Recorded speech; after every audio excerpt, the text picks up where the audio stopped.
dollar for dollar, you cannot beat the level of training and professionalism the RVTI puts on. Krystal was an administrator in HR, and I retired from the Marines. I became a home inspector after retiring. Our relationship just kind of blossomed, and she became a certified home inspector.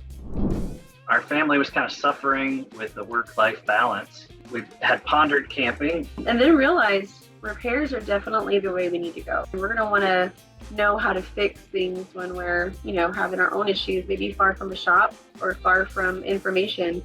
Both of us being aware and know how to do almost everything, it's just nice to be able to hand it off to the person that's a little more skilled.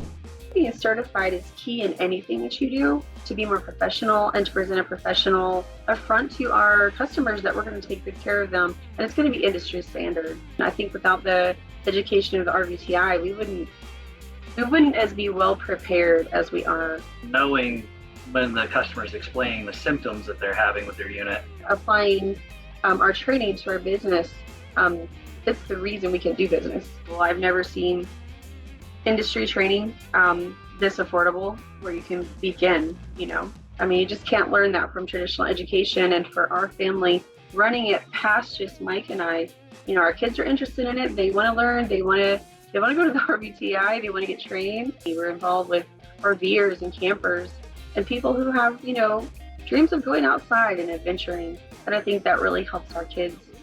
They really have noticed the appreciation of our customers when we get them back on the road, when they're fixed and they're rolling, and they're just so thankful.